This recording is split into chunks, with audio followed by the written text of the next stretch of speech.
60-an warga Desa Wadas, Kecamatan Bener, Purworejo, Jawa Tengah akhirnya dibebaskan polisi setelah sempat ditahan terkait kericuhan saat pengukuran lahan tambang. Meski demikian, ada 3 warga yang masih ditahan untuk penyidikan karena dianggap sebagai provokator.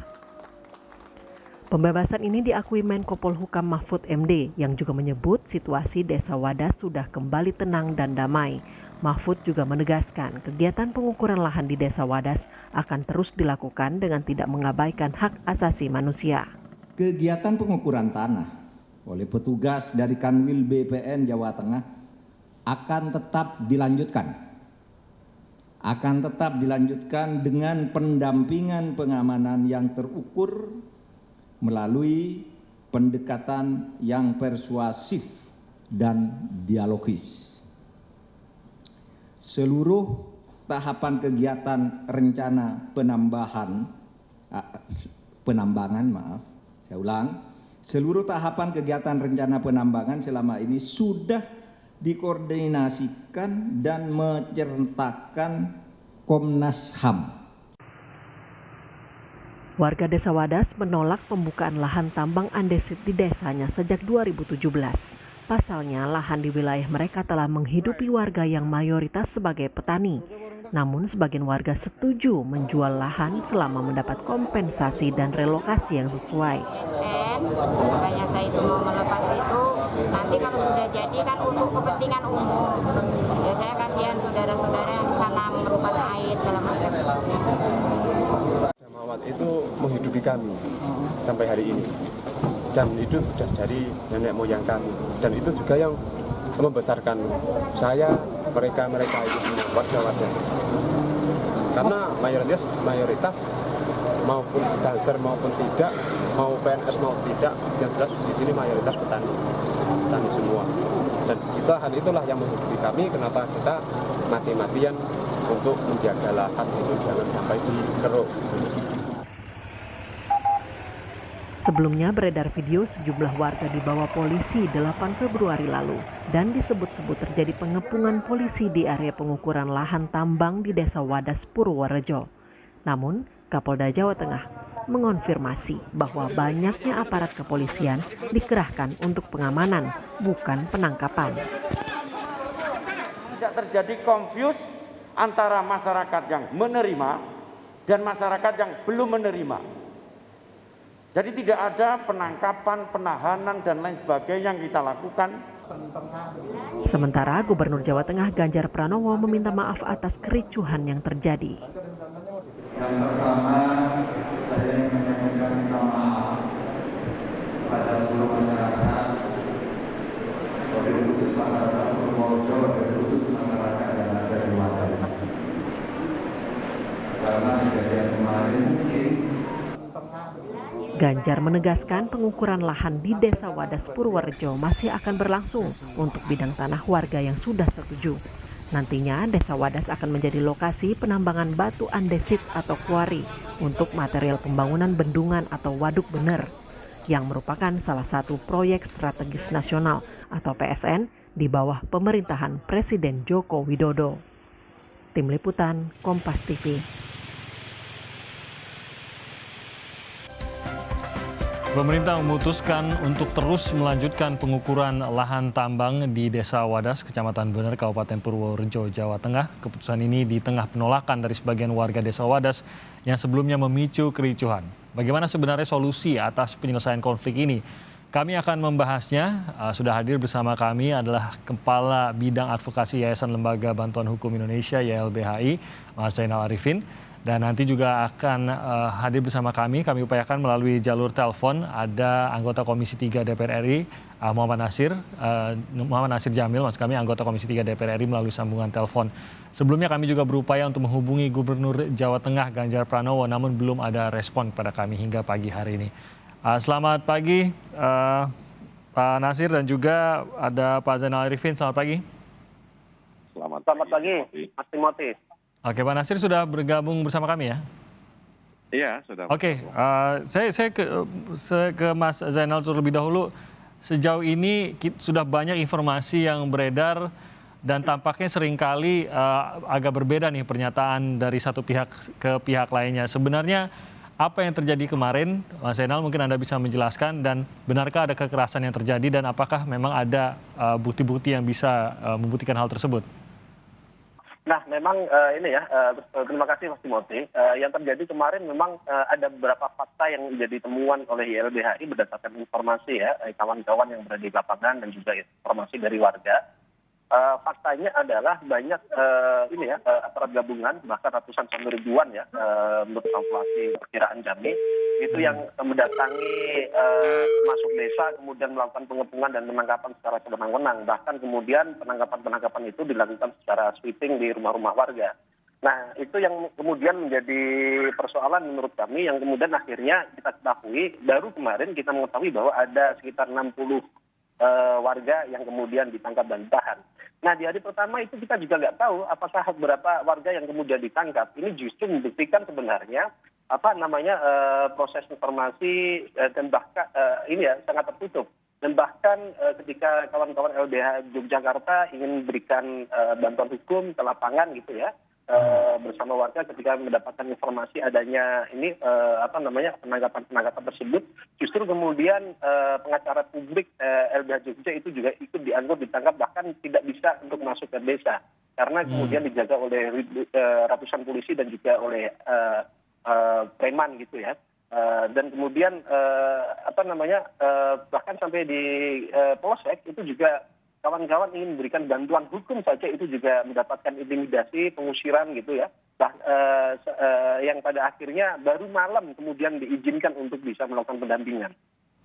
Dan akhirnya apa yang setelah malam masuk ada laporan apa dari sana mengenai kondisi warga? Nah, kita bisa masuk itu baru kemarin ketika kemudian itu begitu ramai di media sosial, mendapatkan perhatian publik dari kawan-kawan media juga. Yang akhirnya warga dilepas gitu, dan kemudian kawan-kawan LBH Jogja juga mengantar ke masyarakat. Nah, dari pantauan kami dan beberapa informasi yang kami dapatkan semalam ya, setidaknya masyarakat merasa ketakutan atas kejadian tersebut. Nah, ini sebenarnya juga untuk menepis klaim dari Gubernur Jawa Tengah, Bapak Ganjar Pranowo, yang menyatakan bahwa tidak ada apa-apa, kemudian polisi hanya datang, atau klaim-klaim pemerintah dan Polda ya. Polisi itu datang untuk mengamankan. Datangnya ribuan polisi itu tidak bisa jadi satu bentuk yang wajar gitu. Karena itu tentu saja akan mengakibatkan kekerasan psikologis yang bahkan memiliki dampak yang lebih panjang daripada kekerasan secara fisik. Oke, saya coba ke Pak Nasir dulu, apakah sudah tersambung kembali, tadi sempat terputus? Oke, tadi agak terputus Pak Nasir. Karena ternyata dari Komisi 3 juga akan menuju ke Desa Wadas ini untuk melihat sendiri bagaimana kondisi di lapangan. Saya lanjutkan bersama Mas Zainal. Kondisi saat ini kan berarti ada warga yang setuju juga gitu, sementara ada sebagian yang tidak setuju. Nah, sejauh apa diketahui mengenai pemicu apa yang terjadi kemarin? Apakah benar seperti yang juga diklaim oleh pihak kepolisian bahwa yang dikhawatirkan justru adalah bentrokan antara warga yang setuju yang juga ada di lokasi dengan warga yang tidak setuju di lokasi? Nah, pada faktanya yang terjadi itu adalah sweeping dan penangkapan dengan cara sweeping ya, yang dilakukan oleh kepolisian di rumah-rumah warga. Bahkan orang kemudian melakukan istighosa, main tangkap aja sampai 60 orang. Nah, dan 60 orang itu semuanya adalah orang-orang yang tidak setuju. Nah, ini mengastikan bahwa sebenarnya diciptakan seolah-olah ada kondisi masyarakat antara yang pro dan kontra, dikhawatirkan saling berbenturan, kemudian polisi datang. Tapi perlu diingat bahwa justru yang menjadikan persoalan dan konflik ini adalah kepolisian yang ketika datang dengan menggunakan cara-cara yang represif. Kondisi berarti sejauh ini apakah benar ada warga yang pro dan kontra di lokasi pada saat kejadian kemarin, atau sebenarnya memang lebih kepada warga yang masih sampai saat ini menolak pengukuran lahan yang akan dilakukan kemarin? Tentu saja kalau dalam proses-proses pembangunan seperti halnya pembangunan yang lain, tentu saja ada pro dan kontra. Kami tidak menepis hal itu. Ada masyarakat yang setuju dan ada masyarakat yang menolak. Tapi perlu diingat bahwa kemudian seringkali ini cara-cara basi menurut kami YLBHI, bahwa seakan-akan kemudian negara atau pemerintah menggunakan cara-cara seakan-akan malah justru membenturkan, ada yang pro kok, ada yang kontra kok gitu. Nah, sebenarnya justru kemudian apa sih yang menjadi alasan dari yang kontra, yang kemudian baik alasan-alasan secara ekologis dan sebagainya, itu yang kemudian harusnya didudukkan bareng untuk kemudian dilihatkan satu fakta-fakta dan kajian ilmiahnya. Nah, perlu diketahui sebenarnya ini kan yang terjadi di Wadas itu untuk penambangan ya, batu andesit ya, untuk kaitannya dengan bendungan di Bener. Nah, ini agak aneh karena penambangan yang dilakukan ya itu kan sekitar 150 hektar gitu ya. Itu tanpa dengan menggunakan mekanisme pengadaan tanah. Sementara dalam konteks penambangan itu kan memiliki rezim tersendiri. Ini kan seakan-akan penambangan dilakukan dengan dengan menggunakan dalih pengadaan tanah, ini kan tidak begitu benar gitu. Oke. Nah, sejauh ini bagaimana kalau begitu? Apalagi kemarin itu kan ada sekitar 60-an yang ditahan begitu. Bagaimana kondisi mereka dan benarkah memang ada yang di bawah umur yang ditahan dan apakah polisi juga menyebutkan alasannya? Nah, sementara ini kami yang beberapa sudah melakukan pendataan gitu, memang ada yang di bawah umur, ada yang lansia gitu. Nah, justru kemudian adanya anak-anak di bawah umur yang ditangkap ini justru membuktikan bahwa aparat kepolisian pada waktu melakukan penangkapan itu dilakukan secara serampangan gitu, tanpa memenuhi suatu prosedur penangkapan yang jelas. Tapi dari YLBHI sendiri sudah mengonfirmasi bahwa benar ada yang di bawah umur yang ikut ditahan. Ya, itu yang informasi yang kami dapat sementara dari warga. Oke. Nah, kalau begitu apa yang terjadi kemarin? Mungkin dari YLBHI lebih paham lagi apakah benar ada pelanggaran yang dilakukan.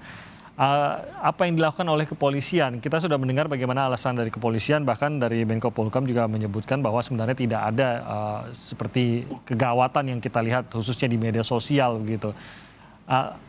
Apakah ada benar pelanggaran yang dilakukan kemarin oleh aparat, dalam bentuk apa dan apa yang bisa dilakukan terutama dari sisi hukum terhadap hal ini?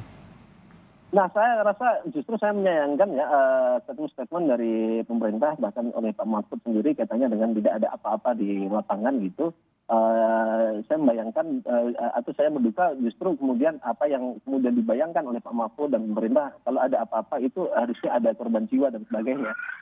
Kita nggak bisa begitu. Kedatangan polisian yang kemudian begitu banyak melakukan penangkapan di depan anak istri mereka, di depan anak-anak, orang diseret di kampung-kampung, itu saya rasa itu menjadi bagian yang kekerasan yang secara psikis yang itu justru lebih berat. Justru hari ini itu semalam misalkan informasinya itu masyarakat nggak berani untuk membuka pintu-pintu rumahnya. Ini yang justru membuktikan dan menunjukkan bahwa betapa traumatik mereka atas kejadian tersebut. Dan saya rasa ini menjadi tanggung jawab yang besar yang harus ditanggungjawabkan oleh negara. Dan saya menyayangkan ya atas kejadian kemarin kemudian pemerintah masih ngotot untuk melakukan pengukuran yang akan dilakukan hari ini dan sampai selesai. Justru sebenarnya harusnya ketika kemudian ada peristiwa kemarin, semua aktivitas harusnya dihentikan, kemudian tarik mundur semua aparat keamanan ya, dan kemudian mulai untuk duduk bareng kalau kemudian itu dialog. Nah, saya juga ingin mencatat bahwa kemudian gubernur ataupun kemudian pemerintah menyampaikan bahwa kami sudah mengajukan dialog. Saya ingin menyampaikan karena saya tahu sendiri faktanya bahwa warga ya pada hari Kamis tepatnya di bulan Januari itu diminta untuk temu gubernur. Memang ada undangan yang kemudian undangan itu disampaikan oleh Komnas HAM menggunakan kewenangannya untuk melakukan mediasi. Nah, undangan sendiri itu disampaikan pada hari Rabu. Nah, kemudian masyarakat terhadap undangan tersebut merasa aneh karena kemudian undangan tersebut dilakukan di Semarang gitu ya, dan itu dilakukan di hotel bukan di kantor pemerintah. Itu pertama. Dan yang kedua, atas hal tersebut kemudian justru warga menjawab ya undangan dari Komnas HAM dan meminta kepada Komnas HAM untuk pertemuan dilakukan di Desa Wadas, dan justru bahkan kemudian masyarakat mengundang kepada gubernur dan pemerintah masyarakat untuk ayo duduk barengnya di Wadas gitu. Nah, itu justru yang hari ini kemudian sebagai warga menolak atas kehadiran undangan dari Komnas HAM. Ya karena memang warga justru memang memutuskan untuk tidak hadir dan memutuskan untuk memberikan surat jawaban, dan justru warga kemudian balik mengundang. Gitu. Jadi sama-sama ada undangan ya dari pemerintah daerah juga sudah ada mengundang, tapi dengan kondisi yang tadi disebutkan. Sementara dari warga yang sampai saat ini masih kontra, ini juga mengundang untuk pembicaraan dan dilakukan di Desa Wadasnya langsung gitu. Iya, pada waktu itu memang begitu. Undangan pemerintah kemudian dibalas oleh masyarakat karena masyarakat tidak mau kalaupun pertemuan dengan beberapa hal-hal yang agak aneh gitu dilakukan di hotel, bukan di pemerintah. Kemudian juga masyarakat diharuskan ke Semarang gitu. Kenapa nggak mereka aja yang ke Wadas gitu? Oke, jadi kalau kondisi untuk bisa melakukan pertemuan itu kondisinya seperti apa yang idealnya kalau dari warga yang kontra khususnya? Saya rasa ini menjadi penting dan ini merupakan satu hal yang membuktikan bahwa negara telah keliru dalam sisi formil. Harusnya masyarakat itu kan dilibatkan dalam proses AMDAL sejak dari awal. Karena masyarakat tiba-tiba tahu keberadaan proyek tersebut pada 2018 ketika kemudian terbit izin penetapan lokasi dan sebagainya. Nah, sekarang kemudian pemerintah baru ngajak ngobrol. Seharusnya ngobrol itu sejak pada proses perencanaan proyek di AMDAL. Sehingga masyarakat memiliki data. Kalau masyarakat 2019 saja melakukan valuasi ekonomi terhadap lahan pertanian sendiri, menemukan kok 8 miliar setengah ya, setidaknya didapatkan setiap tahunnya dari pertanian. Mas Zainal, saat ini kita sudah tersambung juga dengan Gubernur Jawa Tengah, Pak Ganjar Pranowo. Selamat pagi, Pak Ganjar. Selamat pagi. Terima kasih Pak Ganjar sudah bergabung bersama kami pagi hari ini. Pak Ganjar, tadi kita sudah mendengar bagaimana masih disayangkan apa yang terjadi terhadap warga di Wadas. Anda sendiri juga sudah datang ke sana juga meminta maaf kepada warga. Bagaimana langkah selanjutnya, terutama kalau kita melihat ini tampaknya bisa dibilang langkah mundur untuk bisa berdialog dengan damai untuk menyelesaikan kondisi di Wadas dan melanjutkan proyek strategis nasional ini, Pak Ganjar. Nggak ada langkah mundur, semuanya justru langkah maju. Kita belum dialog loh, Mas. Kita belum dialog. Beberapa fasilitasi dialog kemarin itu kita melibatkan seperti Komnas HAM begitu ya. Yang kemarin itu pengukuran untuk mereka yang sudah siap diukur dan mereka meminta untuk diukur gitu. Jadi kita tidak mengukur dan tidak memaksakan kepada yang lainnya, begitu. Oke, Pak Ganjar, saya nggak tahu apakah Anda sudah bergabung tadi pada saat Pak Zainal mengatakan bahwa ada sesuatu hal yang dianggap aneh oleh warga yang kontra mengenai undangan dari pemerintah daerah terkait dengan pembicaraan seperti undangannya berada di hotel dan harus di Semarang begitu. Sementara warga lebih nyaman untuk pertemuan tersebut dilakukan di Desa Wadasnya. Nah, mungkin ini yang bisa mempertemukan antara warga yang kontra dengan pihak pemerintah? Yang mengundang bukan kami. Justru kami meminta Komnas HAM. Kenapa Komnas HAM yang saya minta? Karena kalau kami yang mengundang, nanti posisinya menjadi tidak fair. Kenapa tidak fair? Wah, ini pemerintah nanti tidak cocok. Pemerintah nanti berat sebelah dan sebagainya. Maka ketika Komnas HAM mendapatkan kredibilitas, yang mengundang itu Komnas HAM, bukan saya. Kenapa tempatnya di hotel? Yang memilih Komnas HAM sendiri. Sebenarnya dimanapun tempatnya oke. Jadi saya lurus-luruskan dulu ya, dulu. Memang ketika kemudian tidak terlalu banyak orang yang mengikuti pada saat itu, interpretasi akan muncul dari manapun. Ketika interpretasi muncul tanpa konfirmasi, ya sudah, yang terjadi belok nanti. Oke, berarti undangannya memang sebenarnya dari Komnas HAM. Mungkin Mas Zainal mau menanggapi hal ini. Ya, terima kasih. Justru saya sepakat tadi bahwa informasi yang tidak boleh dengan interpretasi harus ada konfirmasi dari masyarakat. Karena kemarin itu memang banyak ya statement media yang menyatakan bahwa masyarakat yang kemudian sudah diundang oleh Komnas HAM kemudian menolak gitu ya, tidak hadir gitu. Yang sudah diundang kok tidak hadir. Saya ingin menyampaikan bahwa undangan pelaksanaannya itu memang kemudian undangan dilakukan pada tanggal 20 ya, tapi undangan baru nyampe ke masyarakat itu tanggal 19 hari Rabu seingat saya. Nah, makanya kemudian atas undangan tersebut masyarakat justru membuat surat balik ya kepada Komnas HAM dan dikirim hari itu juga. yang menyatakan bahwa kami siap berdialog, tapi kemudian kami ingin berdialog dan menunjukkan para pihak, ayo kita di Wadas atau di sekitaran ini ya, yang aksesnya dekat juga masyarakat bisa lebih maksimal untuk berdialog. Nah itu saya rasa sehingga itu untuk menepis kaitannya dengan bahwa pernyataan masyarakat yang selama ini kemudian diasumsikan pokoknya, masyarakat yang kemudian diasumsikan bahwa masyarakat yang tidak kontra ini tidak memiliki dasar, diundang tidak mau, ini tidak benar sama sekali. Oke, nah mungkin boleh juga sekaligus disampaikan, nanti saya akan minta tanggapannya Pak Ganjar. Kalau begitu, kalau memang ingin berdialog begitu, terutama juga ini kalau mau difasilitasi oleh pihak yang netral, apa yang harus, bagaimana kondisi yang idealnya begitu, Mas Zainal? Oke, kalau memang mau dialog, justru itu juga kami sampaikan dalam surat yang ke Komnas HAM. Kalau ingin dialog, tarik mundur semua pasukan gitu, TNI maupun Polri gitu, dan juga kemudian berhentikan semua aktivitas dengan penambangan, karena memang kemudian ini tidak hanya ada beberapa persoalan baik secara prosedur maupun secara substansi. Secara prosedur seperti yang saya sampaikan tadi, bahwa dialog harusnya tidak hari ini, tapi dialog itu sejak awal proses perencanaan pembangunan dalam proses AMDAL itu masyarakat dilibatkan. Tapi tiba-tiba masyarakat nggak tahu sama sekali dan tiba-tiba muncul izin penutupan lokasi. Dan saya duga memang kemudian justru tafsir itu dilakukan oleh pemerintah, tidak berdasarkan pada peraturan menteri dan peraturan perundang-undangan, bahwa kemudian kegiatan masyarakat itu kemudian dimaknai dengan cukup dengan menyertakan kepala desa. Kalau kita lihat di Permen Lingkungan Hidup tentang kegiatan masyarakat, harusnya masyarakat itu yang memutuskan sendiri dengan menggunakan kuasa siapa yang mewakili dirinya. Nah itu menjadi catatan penting, dan yang saya rasa itu dulu, Mas Muti. Oke, saya yakin Pak Ganjar mau menanggapi. Silakan Pak Ganjar.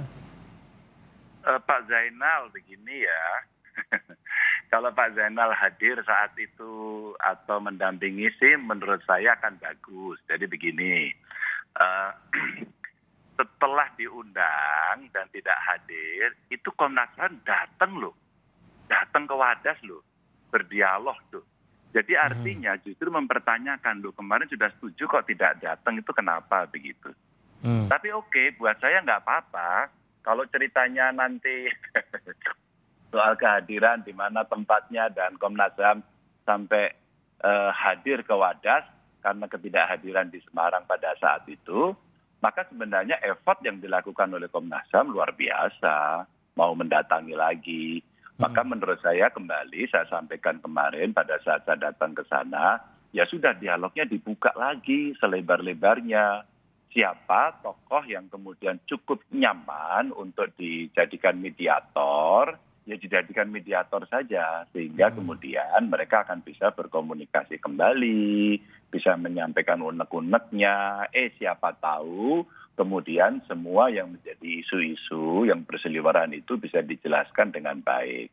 Kan banyak orang yang membawa isu, umpama isu lingkungan, isu lingkungan dijawab. Terus kemudian isu penambangan, isu penambangannya dijawab.